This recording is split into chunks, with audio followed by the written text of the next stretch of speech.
Bagaimana pendapat antum tentang si fulan? Saya mohon jujur. Kalau ada kejelekannya, beritahukan. Boleh kita menggibahi. Sebagaimana Nabi SAW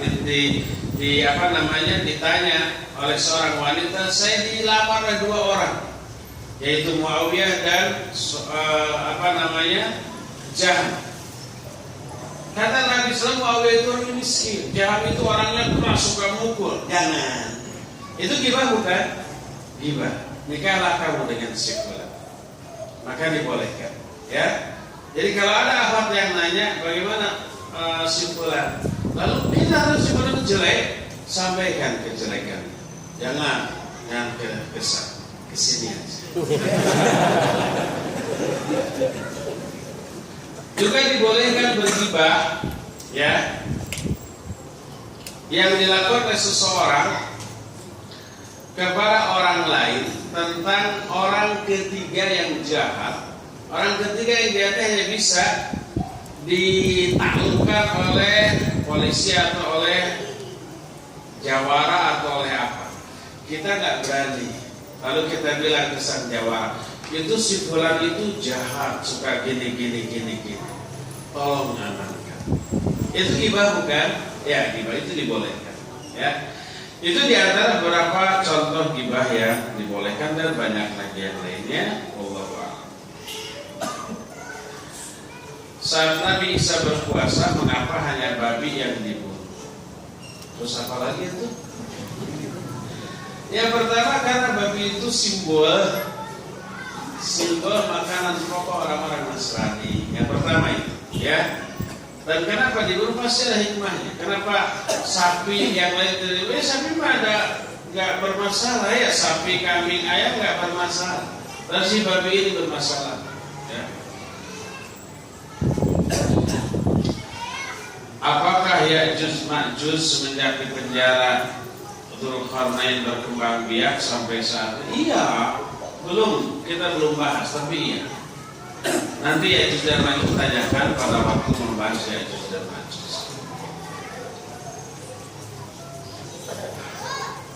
Bagaimana kalau kita salam ke orang tua sambil menundukkan badan? Kalau menundukkan badan ada hajah, ada keperluan, boleh. Bukan dalam rangka menghormat, bukan juga dalam rangka menyembah apalagi, ya. Tapi ada keperluan, seperti umpamanya suami seorang akhwat baru datang, dia duduk, si istri ingin membuka sepatu dari suami. Apa yang harus dia lakukan? Pasti menunduk, ya. Tapi menunduknya bukan dalam rangka menyembah atau menghormat, tapi karena ada hajat, ada keperluan. Seorang anak kemudian celananya melorot oleh ibunya diangsrotkan, diangsrotkan. Apa yang harus dilakukan si ibu? Pasti menundukkan badan. Itu ada hajat. Mughirah bin Syu'bah melihat Nabi SAW berwudu dengan memakai sepatu. Maka Mughirah bin Syu'bah menundukkan badannya di bawah Rasulullah SAW untuk membukakan sepatu. Kata beliau, kata Nabi SAW, biarkan. Li'annani adkhaltuhuma tahiratain, karena aku memasukkan kakiku ini ke dalam sepatu dalam keadaan suci. Syekh Al-Bassam rahimahullah kitab Tadul Ahkam ketika bahasa Islam menyatakan bahwa menundukkan badan kepada orang lain karena ada hajah, ada keperluan, maka tidak terlarang. Termasuk kita menundukkan badan di hadapan orang tua, baik ayah atau ibu, kakek, nenek, untuk memeluk atau menyalaminya dalam posisi ayah dan ibu ada di bawah. Ada di bawah, duduk emok itu duduk tawaruk, duduk tahiyat akhir, atau sedang bersila di bawah. Kita tidak ingin membuat orang tua kita bangun, karena bangun bagi mereka susah, kan sudah sepuh gitu ya. Akhirnya kita yang mau memeluknya kemudian membungkukkan badan, atau mau menyalaminya cium tangan dengan membungkukkan badan. Membungkukkan badan di sana bukan untuk menyembah, untuk menghormat, tapi karena ada hajat, ada keperluan, maka dibolehkan, tidak apa-apa. Wallahu a'lam.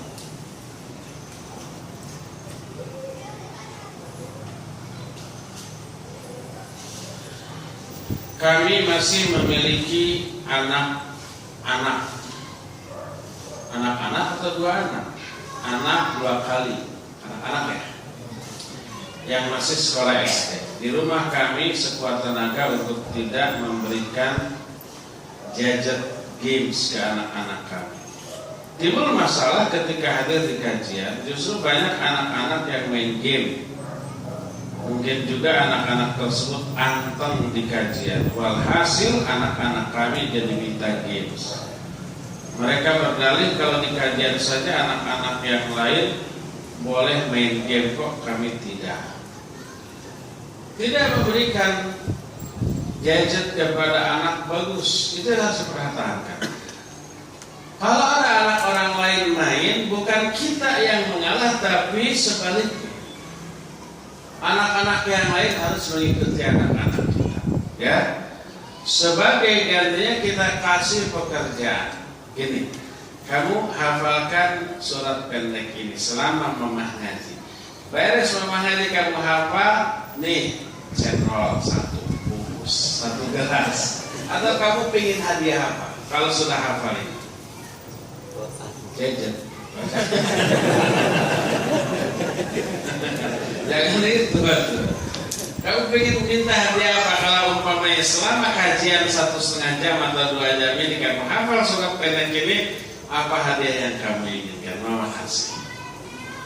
Itu lebih bagus. Dia semangat sehingga mengusap. Anak-anak yang lain sibuk antara main game, dia sibuk memurojaah. Hasilnya kelak jauh berbeda. Kalau anak-anak itu sudah gede, ya, maka yang satu terus pencet-pencetkan jempolnya ke gadgetnya, anak kita buka-buka musab, ya, itu kelak akan berbeda jauh hasil. Jadi bukan kita yang harus mengikuti mereka, mereka yang harus mengikuti. Apakah Nabi Isa di muka bumi nanti menikah? Tidak diceritakan menikah.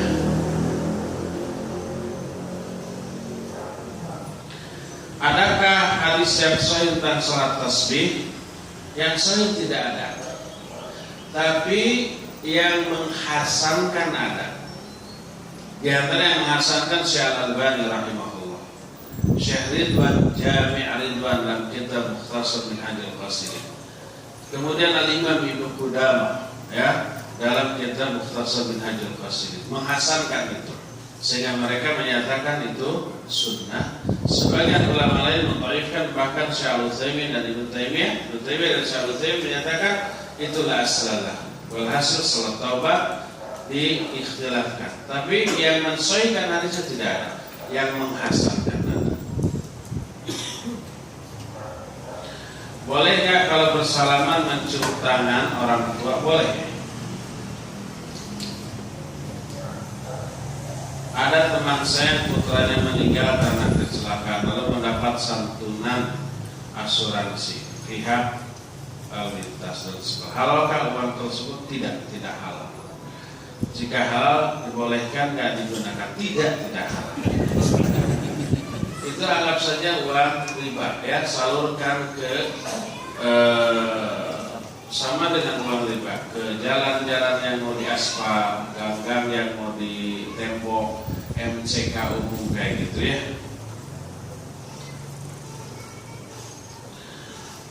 Ana mau tanya di luar tema, Oot namanya. Ustaz, anak istri kedua diperintahkan oleh suami mengucapkan selamat ulang tahun pada istri pertama. Nggak boleh, haram. Raja orang tua sekalipun yang memerintahkan nggak boleh, karena itu maksiat, ya.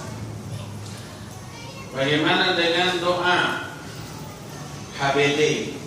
HBD bukan doa, Happy Birthday. Itu ucapannya.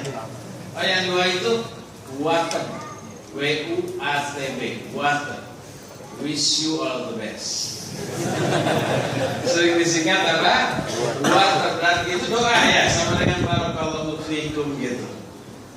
Wish you all the best itu doa, tapi khusus diucapkan pada waktu ulang tahun. Kan itu bagus. Iya, kalau wish you all the best itu tidak dalam rangka ulang tahun, bagus. Umpamanya seseorang memperoleh kenikmatan berupa lulus ujian, kita mendoakan barakallahu fikum, atau bahasa Indonesia wish you all the best tadi, boleh nggak apa-apa. Tapi dalam rangka ulang tahunnya, berarti ini ritual ulang tahun, dan itu tidak boleh. Saya disuruh suami mengucapkan ulang tahun ke istri yang pertama dengan alasan untuk menyenangkan hati istri pertama. Anak tidak mau, walaupun baik menurut suami. Tidak baik menurut Allah dan Rasul. Siapa yang diikuti? Allah dan Rasul. La ta'ata li makhluqin li ma'siyatil khaliq. Padahal suami sudah tahu ilmunya. Udah tahu kok katanya baik, berarti nggak tahu ilmunya. Anak tetap tidak mau Ustaz, yang akhirnya kami bilang, suami bilang, kan Islam rahmatan lil alamin. Dari dalil ya. Itu gimana ya menghadapi suami seperti itu? Suruh lapor ke Ustaz siapa? Tidak harus ke saya.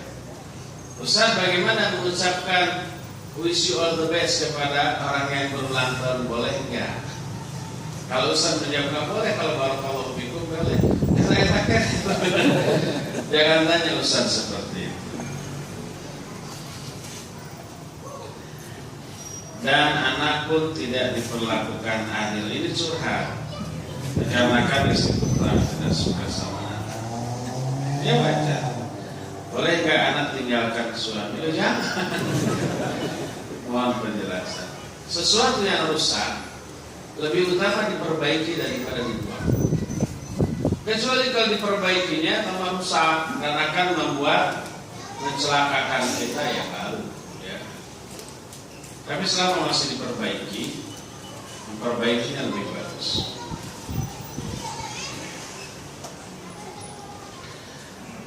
Apakah boleh memberi nama anak Muhammad Rashid? Itu anak saya. Nama anak saya salah satunya Muhammad Rashid.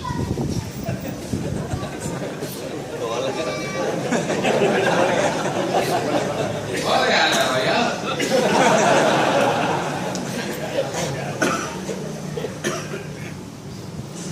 Tolong jelaskan cara melamar seorang akhwat sesuai syariat. Apakah diikat dengan perhiasan emas? Diikat apanya? Kaki? Begini. Pertama, istikharah dulu. Lihat akhwat itu agamanya. Setelah ini bilang, baik lewat SMS, WA atau apa gitu ya, jangan di wall Facebook, nanti semua orang tahu. Saya sudah mau menikah dan saya sudah istikharah. Pilihan istikharah saya jatuh ke Utri, tolong istikharah. Kalau jawabannya ya, saya langsung secepatnya akan datang ke orang tua.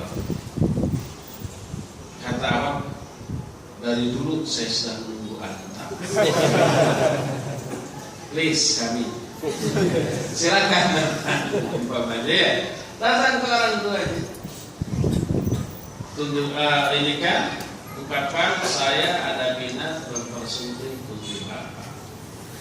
Kalau bapak tidak keberatan, kapan saya boleh datang dengan orang tua? Nah, orang tua itu akan senang. Ahlan wa sahlan, pakai apa tersebut? Pakai angkot. Kalau kata orang tua silakan ditunggu. Kapan orang tua bisa? Baru bilang ke orang tua. Saya sudah melamar, orang tuanya menunggu kapan bisa datang. Setelah datang udah langsung, kalau itu dan ini pada mau, kapan? Jangan lama-lama. Kalau lama-lama bisa mengundang kesempatan bermaksiat. Ya udah minggu depan, saja. Simpel ya, tidak perlu lama-lama. Apakah setelah melamar itu harus memberi emas? Jangan. Karena apa? Karena itu tradisi orang kafir. ketika bertunangan mengikat tunangannya dengan cincin yang sama, ada nama, gitu ya. Setelah bertunangan sebulan berantem, kemudian gak jadi. Cincinnya gimana gitu? Mau jadi mau enggak, pokoknya ketika tunangan, ketika melamar itu tidak harus mengikat dengan apapun, ya. Apakah orang yang mengikuti sunnah Nabi hanya untuk diakui sebagai umatnya dan mendapatkan syafaatul uzma di hari kiamat kelak? Sebab ada orang yang berbicara seperti itu. Itu hanya salah satunya, bukan satu-satunya. Keutamaan mengikuti sunnah yang banyak. Keutamaan mengikuti sunnah itu dicintai oleh Allah, diampuni dosa-dosa. Qul in kuntum tuhibbunallaha fattabi'uni yuhibbukumullah wa yaghfir lakum dzunubakum. Katakan oleh Muhammad, kalau kalian cinta kepada Allah, ikuti aku, maka Allah akan mencintai kalian dan mengampuni dosa-dosa kalian. Ini salah satunya. Salah dua kata. Dua di antara keutamaan mengikuti sunnah, dicintai oleh Allah dan diampuni dosa-dosa kita. Terus kita akan diberi pahala 50 kali lipat pahala ke siapa? Para sahabat. Dan banyak keutamaan lain. Bukan hanya memperoleh syafaat semata-mata. Iya, syafaat juga. Tapi bukan itu satu-satunya, banyak yang lain-lainnya yang semuanya sangat mentinggikan.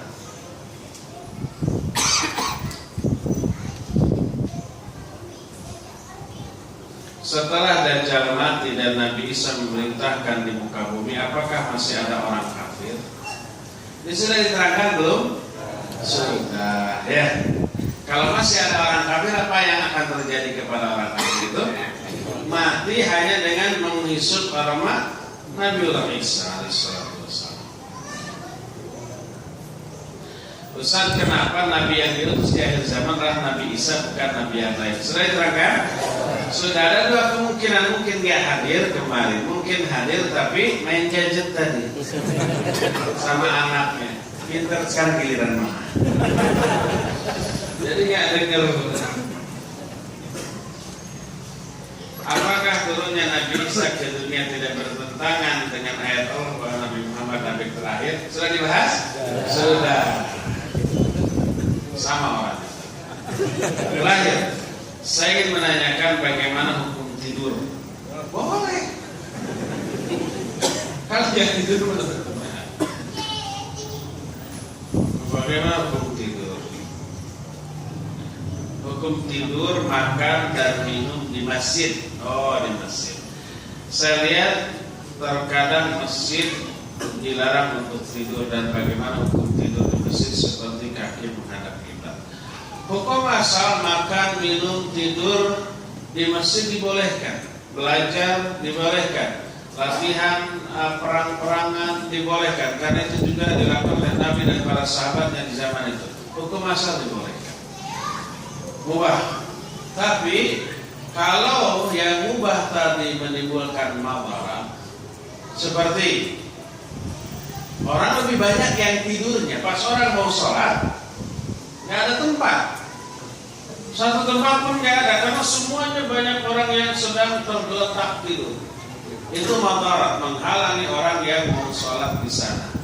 Maka dilarang tidur di masjid, yang pertama. Yang kedua, mungkin ada madarat lain, yaitu ngiler. Jadi pas orang sujud di tempat itu, wah, harus tahan nafas, polusi jadi ya. Kemudian yang ketiga, mungkin mengganggu orang yang sedang sholat, sebab banyak di antara yang tidur menimbulkan ringtone yang mengganggu. Apa ringtone-nya? Waktu apa ya? Waktu ada daurah Ramadan di masjid saya kemarin, ada yang komplain. Komplainnya pertama ada yang pasang alarm agar bangun. Alarm bunyi, orangnya nggak bangun. Kalau orang lain yang dibangun. Kedua, banyak yang ngorok sehingga orang tidak bisa tidur, terganggu. Kadang-kadang ngoroknya itu berirama kayak musik. Nah, mungkin karena itu lalu DKM memberlakukan aturan dilarang tidur karena ada gangguan yang ditimbulkan. Maka melarang orang tidur, makan dan minum di masjid karena madarat yang timbul boleh. Melarang sesuatu yang mubah yang apabila dibolehkan bisa menimbulkan madarat dibolehkan.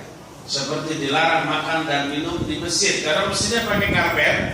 Kemudian orang bawa kopi, kemudian blok tumpah. Aduh, mereka yang menumpahkan cuek karena nggak punya rasa memiliki. Tapi si DKM, aduh itu mahal karpet itu, berapa juta itu, belinya harus pesan lama, membersihkannya, menjaganya juga ekstra. Ini orang enak saja, bro, dibahayakan gitu, maka dilarang membawa makanan dan minuman. Nah, ini juga diberlakukan di masjid kita di Selat Cau di Raja Roja sana. Karena melihat anak-anak beli cendol, lari ke masjid. Kita yang melihatnya orang tua itu kita yang bilang, aduh itu kalau cendolnya jatuh gimana itu ya? Bukan cendol apa? Bakso yang bakso kuah, tapi pakai plastik. Digiwing-giwing, cilok yang pakai kuah.